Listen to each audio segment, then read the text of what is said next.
찬양해 주신 시온 찬양대 그리고 관현악 단원들 감사합니다. 추석 명절을 보내며 주일을 맞이하게 되었습니다. 오랜만에 뵙는 분들도 계실 것입니다. 왼쪽 오른쪽 옆에 분들과 이렇게 한번 인사합시다. 반갑습니다. 잘 오셨습니다. 은혜 받고 갑시다. 인사하시기 바랍니다. 추석 명절이 이제 내일까지 이어지게 됩니다. 기뻐야 될 텐데 포항에 사는 우리는 대놓고 기뻐하는 게 어쩐지 죄송합니다. 아시다시피 많은 분들이 재산 피해를 입었습니다. 많은 생명을 잃기도 했습니다. 가슴 아픈 소식을 들을 때마다 가슴이 미어지고 눈물이 앞을 가립니다.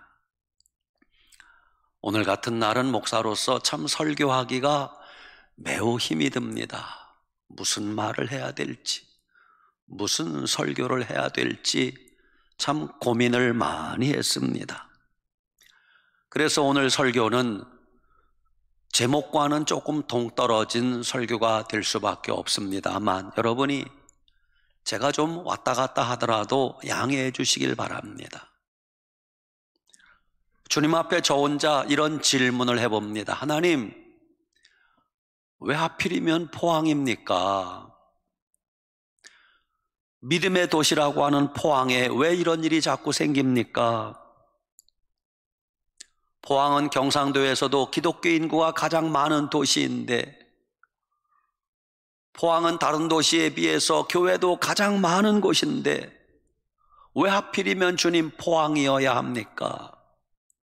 하나님, 그 15살밖에 안 된 중학생 그렇게 부모님께 효도하고 교회 생활도 잘하던 믿음 좋은 학생이라고 하는데 그 학생이 꼭 이렇게 세상을 떠나야만 했습니까?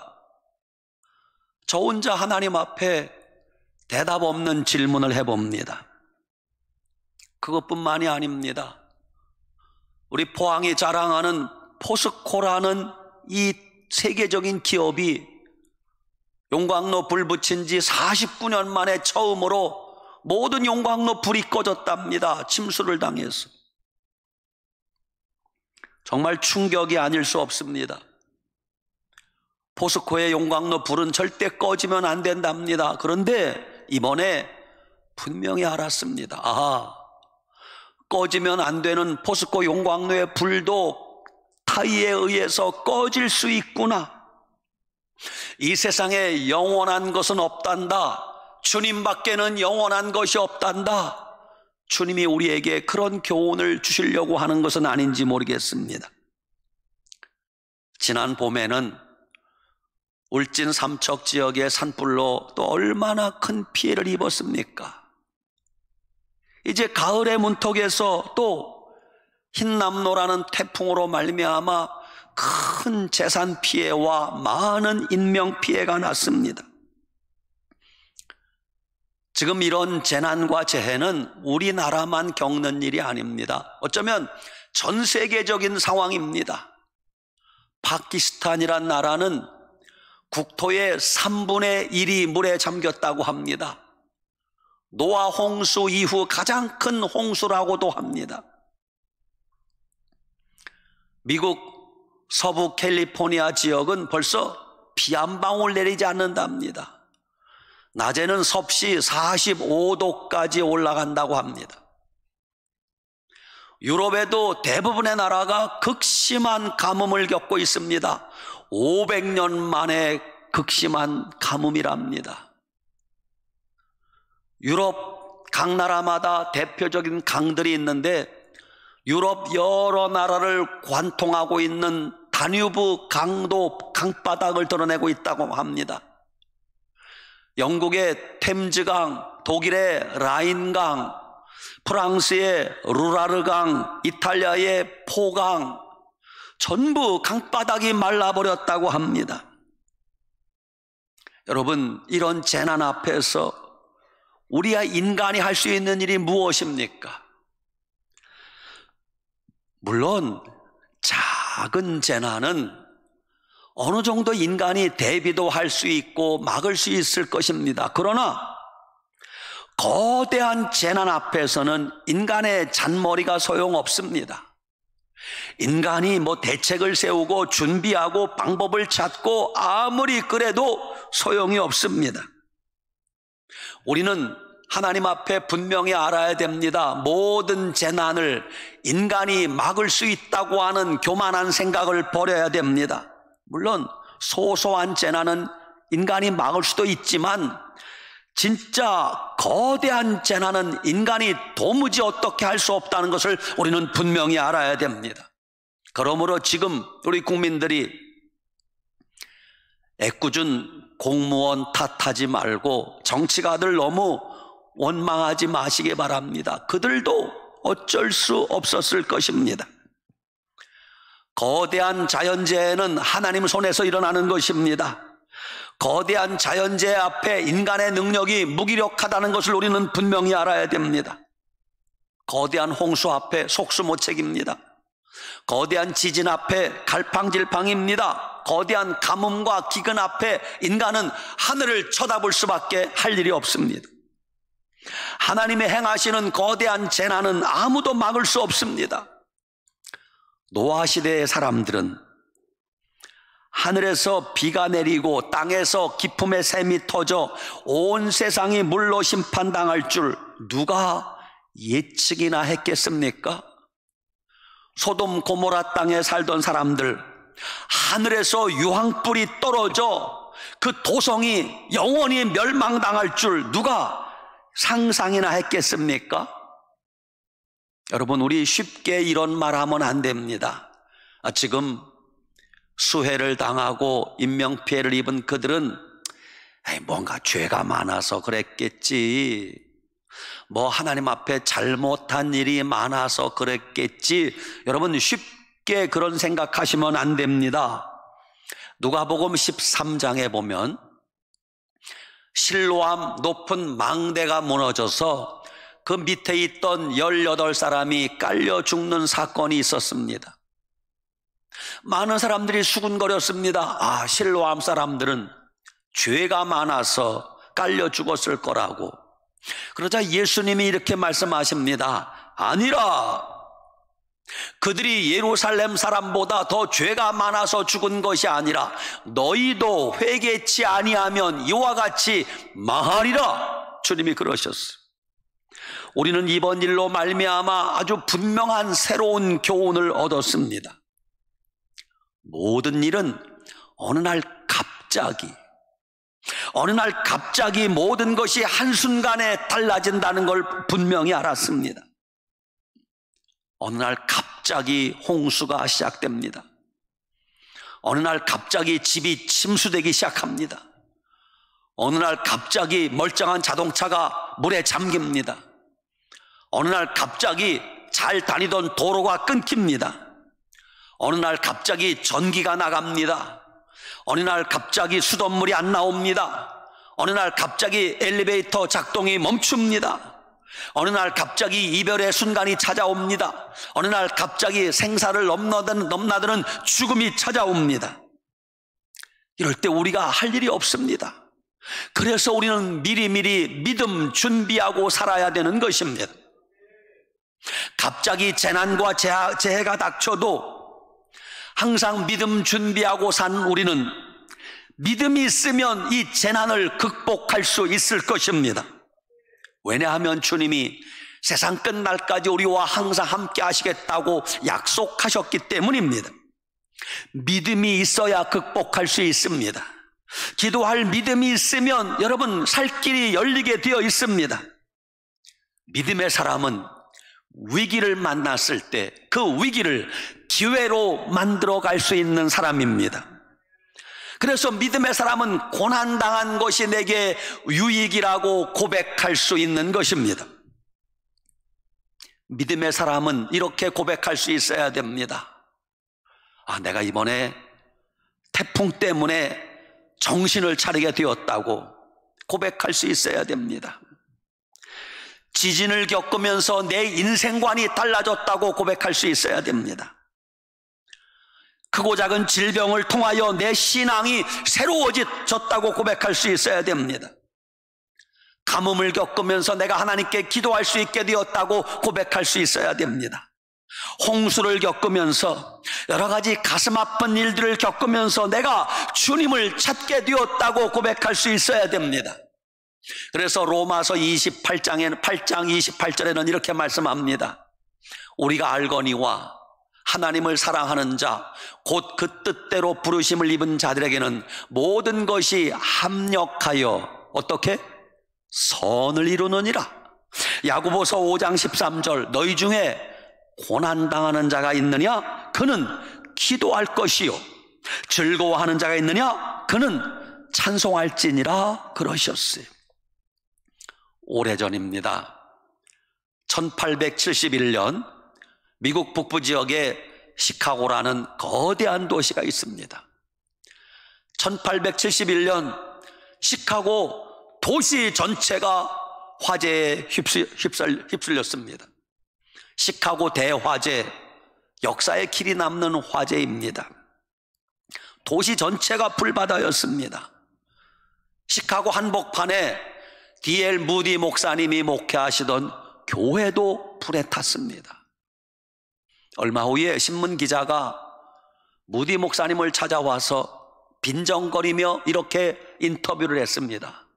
목사님이 항상 설교하시기를 하나님이 항상 우리를 지켜주신다고, 교회를 지켜주신다고, 성도들을 지켜주신다고 설교했잖아요. 그런데 왜 하나님이 지켜주시는 교회가 불에 탔습니까? 빈정거렸어요. 그러자 무디 목사님이 1초도 지체하지 않고 이렇게 답변했답니다. 예, 이 사건은 오래전부터 제가 하나님께 기도하던 기도의 응답으로 일어난 일입니다. 왜냐하면 시카고 우리 교회가 너무 작아서 하나님, 성도들을 다 수용할 수 없습니다. 좀 더 크고 좀 더 넓은 예배당을 지을 수 있도록 허락해 주시기 바랍니다. 제가 오래전부터 기도해 왔는데 이 오래된 예배당을 철거하려면 철거비가 많이 들기 때문에 하나님이 철거비가 들지 않도록 이렇게 화재로 싹 정리해 주셔서 저는 하나님께 감사할 뿐입니다. 이러는 거예요. 보통 사람이 들으면 이해가 안 되는 대답을 하시는 겁니다. 신문기자가 두 번째 물었습니다. 목사님, 그러면 새 예배당을 지을 건축비는 준비되었습니까? 그러자 D.L. 무디 목사님이 대답하기를 예, 물론 나는 돈이 없습니다. 그러나 하나님이 성경에 약속하시기를 빌립보 4장 19절 나의 하나님이 그리스도 예수 안에서 영광 가운데 그 풍성한 대로 너희 모든 쓸 것을 채우시리라 약속하셨습니다. 여러분 조금만 기다리세요. 머지않아 더 크고 멋진 예배당을 여러분이 보게 될 것입니다. 무디 목사님이 그렇게 답변하셨어요. 이후에 무디 목사님이 영국에 가서 부흥 집회를 하게 됩니다.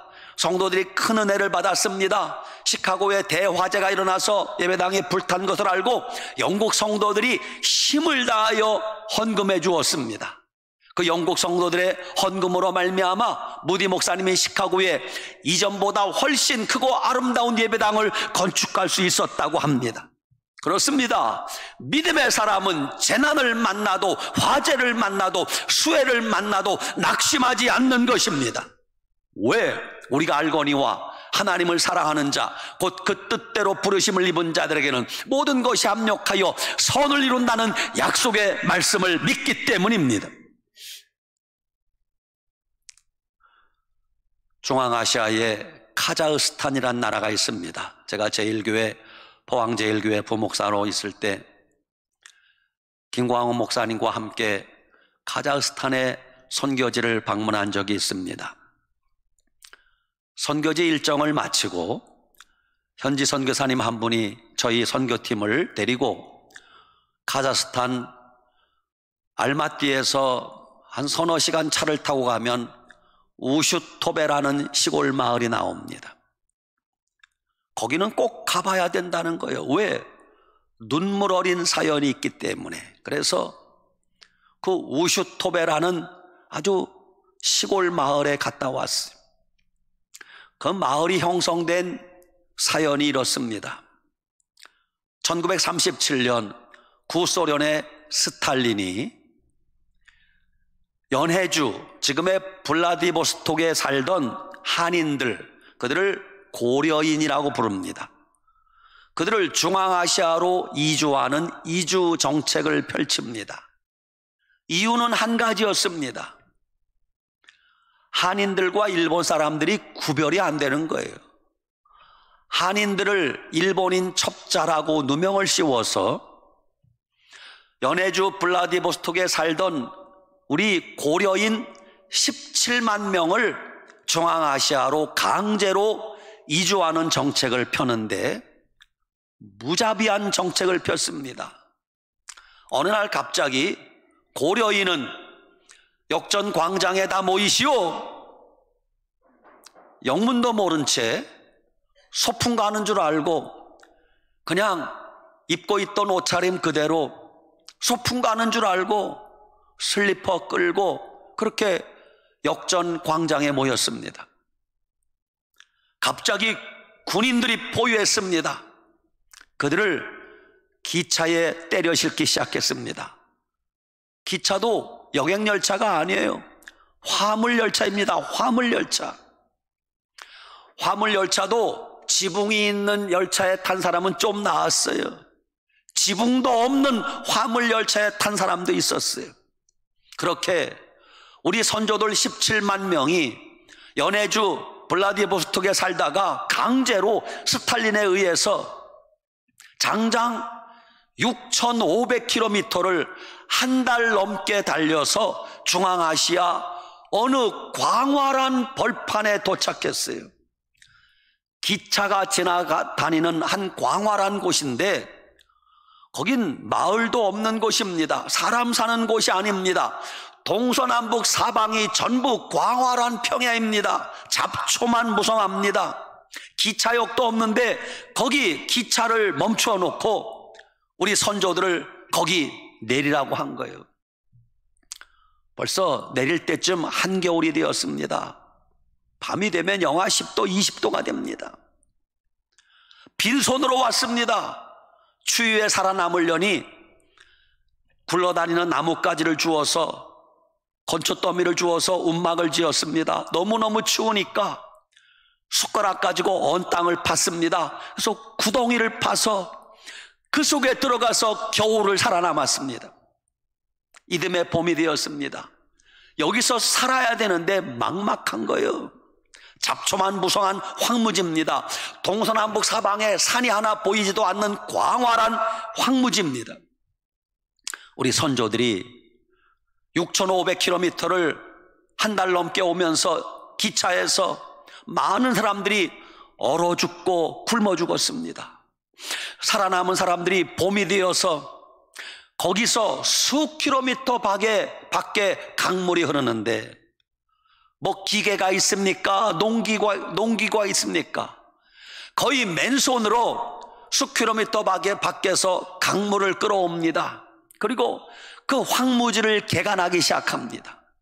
그리고 그 잡초만 무성하던 황무지를 전부 논으로 만들었어요. 우리 선조들이 피눈물 나는 고생을 했습니다. 지금은 어떻게 되었는가? 그 지역이 우슈토베라는 곳인데 동서남북 사방이 전부 광활한 황무지인데 그 황무지가 지금은 전부 비옥한 논이 되었어. 논. 어마어마한 곡창지대가 되었다는 것입니다.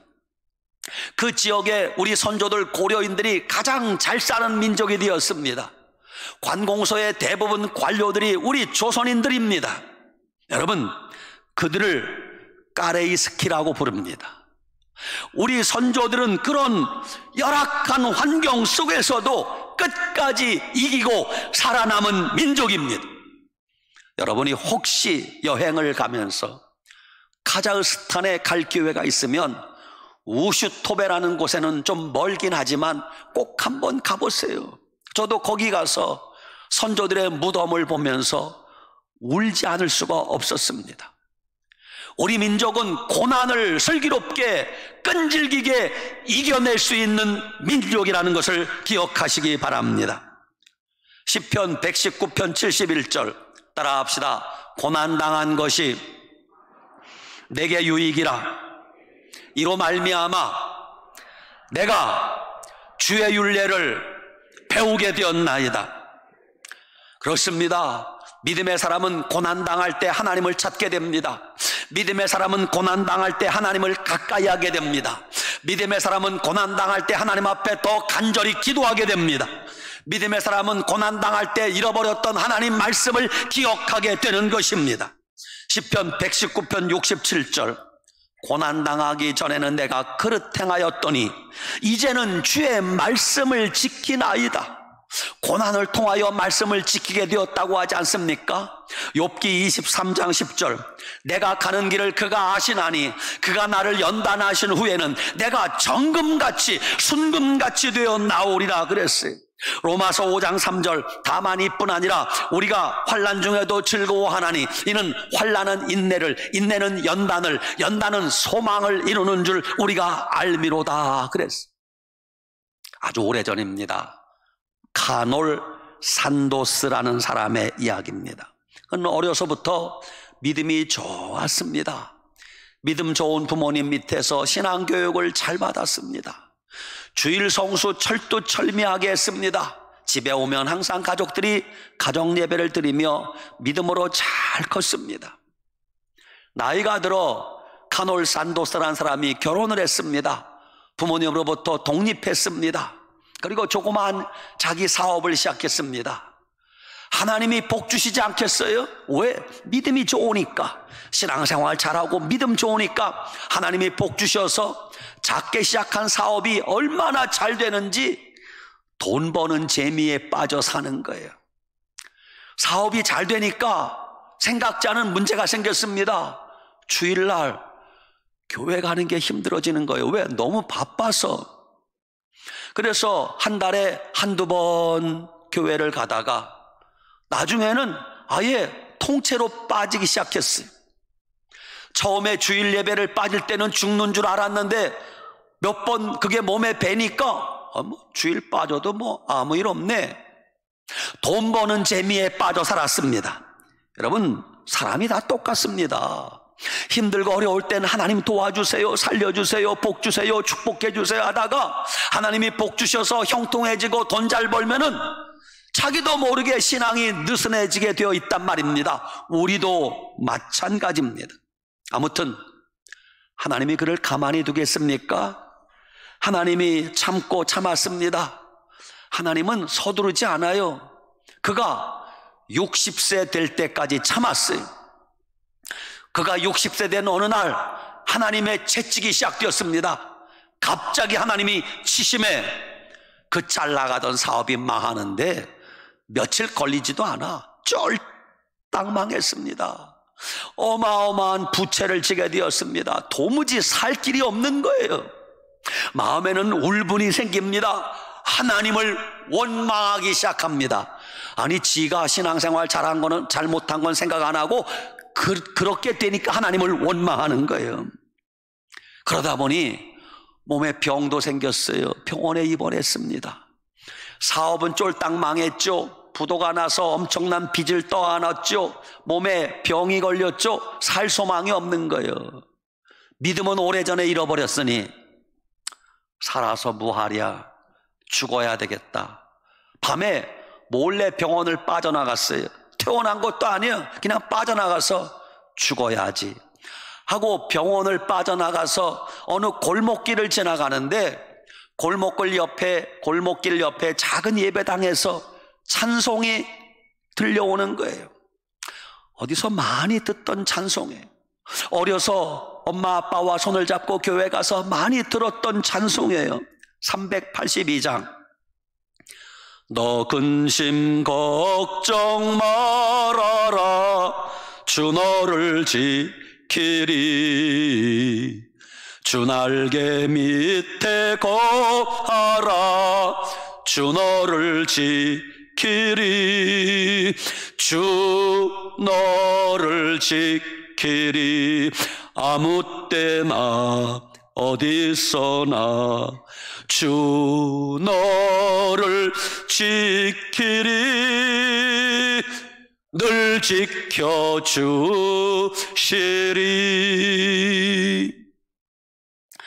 자기도 모르게 이 찬송 소리에 이끌려 그 예배당 뒤에 가서 앉았습니다. 눈물, 콧물이 범벅이 되어 흐릅니다. 그때 비로소 회개하기 시작합니다. 하나님, 제가 그동안 믿음을 잃어버리고 돈 버는 데 미쳐서 인생을 지금까지 살아왔습니다. 하나님, 잘못했습니다. 회개하기 시작하는 거예요. 하나님, 하나님 믿음까지 잃어버리고 죽을 생각했습니다. 잘못했습니다. 하나님께 회개하고 죽겠다는 생각을 포기했습니다. 그리고 얼마 후 병원에서 퇴원을 하고 새로운 일거리를 찾았는데 할 거리가 없는 거예요. 왜? 돈이 없으니까. 그래서 쓰레기통을 뒤지기 시작했습니다. 지금으로 말하면 바지 줍고 이런 일을 하기 시작한 거예요. 왜? 그것밖에는 자기가 할 일이 없었어요. 그래서 쓰레기통을 뒤져서 조금 쓸만한 것은 쓰고 이렇게 하다 보니 조금 돈이 모였어요. 그 돈을 가지고 하나님 도와주세요, 길을 열어주세요, 그러면서 작은 치킨집을 차렸습니다. 그런데 하나님이 도와주시니까 다시 승승장구하는 거예요. 치킨이 얼마나 잘 팔리는지 소문이 났어요. 치킨집을 넓혔습니다. 나중에는 분점이 생기기 시작했습니다. 그게 지금은 우리가 기억에도 없는 산도스 치킨이라고 하는 유명한 치킨집이 되었다고 해요. 그래서 그는 금세 그 절망의 자리에서 일어나서 억만장자가 되었다고 합니다. 그렇습니다. 믿음이 있으면 극복할 수 있습니다. 믿음만 회복하면 다시 살 길이 열릴 줄 믿으시기 바랍니다. 오늘 시편 81편 1절에 주님이 말씀하십니다. 우리의 능력이 되시는 하나님을 향하여 기쁘게 노래하며 야곱의 하나님을 향하여 즐거이 소리칠지어다. 지금 기뻐할 상황이 아니고 노래할 상황이 아니지만 주님이 기뻐하라, 즐거워하라 우리에게 명령하고 계십니다. 왜? 믿음이 있기 때문에. 왜? 우리는 하나님의 자녀이기 때문에. 왜? 우리는 천국 갈 하나님의 백성이기 때문에 아직도 기뻐할 수 있는 조건이 있다는 것입니다.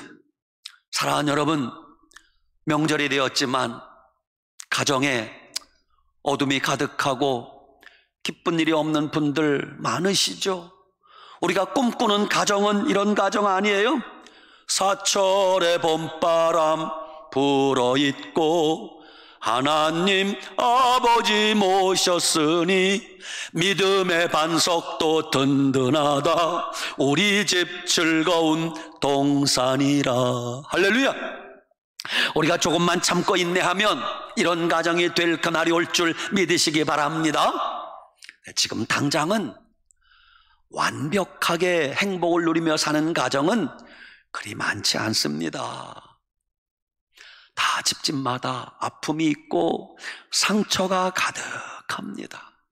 그 속에서 주님 바라보고 기도하고 인내하면 여러분 가정 때가 되면 회복되어서 복된 가정, 아름다운 가정, 그런 가정이 될 그날이 올 줄 믿으시기 바랍니다. 아멘. 어느 분식집에서 일어난 일입니다. 여러분, 분식집에는 주로 누가 많이 갑니까? 학생들, 젊은 청년들이 많이 갑니다. 그런데 분식집에 어울리지 않는 손님 둘이 앉아 있습니다. 누가 봐도 70은 훨씬 넘어 보이는 할아버지 할머니가 분식집에 앉아 계시는 거예요. 떡볶이 한 접시를 시켜놓고 할아버지가 포크에 떡볶이를 찍어서 임자 해봐요.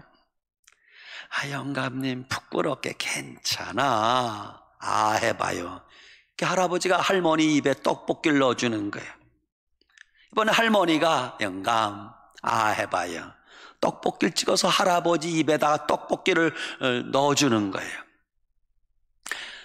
옆에서 이 모습을 바라보던 젊은 청년이 너무너무 감동이 되었어요. 할아버지 할머니 생각이 났어요. 와, 저 할아버지 할머니는 저렇게 나이가 많아 늙었어도 저렇게 알콩달콩 예쁘게 사는구나. 나도 이 다음에 늙으면 저렇게 살아야지. 그런데 할아버지 할머니 테이블을 보니까 떡볶이 한 접시밖에 없는 거예요. 여러분, 분식집의 삼총사 메뉴가 뭐예요? 떡볶이, 순대, 어묵. 할아버지 할머니가 돈이 없으니까 떡볶이 하나만 시켰구나. 그래서 젊은 청년이 주인을 불러서, 주인장, 내가 돈 줄 테니까 순대 한 접시, 어묵 한 그릇을 저 할아버지 할머니 갖다 드리세요. 그리고 돈을 줬어요. 그리고 그 할아버지 할머니가 순대와 어묵을 받아들고 고맙다고 목례를 하는 거예요. 괜찮습니다. 할아버지 맛있게 드세요. 할아버지 할머니가 떡볶이를, 순대를, 어묵을 가지고 젊은이들 못지않게 깨가 쏟아지게 영감, 해봐요. 할멈, 해봐요. 이러고 앉았는데 그 청년이 나도 늙으면 저렇게 살아야지. 그때 갑자기 분식집 문이 덜컹 열렸던 것이다. 할머니 한 분이 분식집에 들어와서 보아하니 금방 밭에서 일하다 오신 것 같아요. 할머니가 소리 지릅니다. 영감! 저 불려시하고 지금 뭐 하는 거야? 뒷이야기는 여러분 상상에 맡기겠습니다. 여러분, 집집마다 다 그렇게 살아요. 음식점에 가서 영감, 할멈, 자기야, 그 사람들 다 불륜이야. 아유, 목사님, 우리 집 남편은요 무뚝뚝하기가 황소 뒷발꿈치 같아요. 경상도 남자 다 그래요. 너무 살가운 거 기대하지 말고 그냥 사시기 바랍니다. 하나님은 우리에게 기쁨 주시기를 원하십니다. 스바냐 3장 17절, 너의 하나님 여호와가 너의 가운데 계시니 그는 구원을 베푸실 전능자이시라. 그가 너로 말미암아 기쁨을 이기지 못하시며 너를 잠잠히 사랑하시며 너로 말미암아 즐거이 부르며 기뻐하시리라. 시편 16편 11절, 주께서 생명의 길을 내게 보이시리니 주의 앞에는 충만한 기쁨이 있고 주의 오른편에는 영원한 즐거움이 있나이다. 시편 30편 5절, 주의 노여움은 잠깐이요 그의 은총은 평생이로다. 저녁에는 울음이 깃들일지라도 아침에는 기쁨이 오리로다. 요한복음 15장 11절, 내가 이것을 너희에게 이름은 너희 기쁨이, 내 기쁨이 너희 안에 있어 너희 기쁨을 충만하게 하려 함이라. 요한복음 16장 24절, 지금까지는 너희가 아무것도 구하지 아니하였으나 구하라 그리하면 받으리니 너희 기쁨이 충만하리라. 요한일서 1장 4절, 우리가 이것을 쓰면 우리의 기쁨이 너희에게 충만하게 하려 함이라. 아멘. 여러분, 눈에 보이는 현실은 힘들고 어렵고 눈물 나고 가슴 아픈 일이 있어도 하늘의 하나님 바라보며 기뻐하시기 바랍니다. 나를 사랑하신다고 두 팔 벌려 우리를 감싸주시는 주님 생각하며 기뻐하고 감사하시기 바랍니다. 조금만 참고 인내하시기 바랍니다. 주님이 여러분과 함께 계십니다. 힘들고 어려워도 낙심하지 말고 절망하지 말고 기도줄 단단히 붙잡고 믿음의 줄 단단히 붙잡고 인내하고 살아가면 여러분의 인생 복된 인생 될 줄 믿으시기 바랍니다. 아멘. 기도합시다.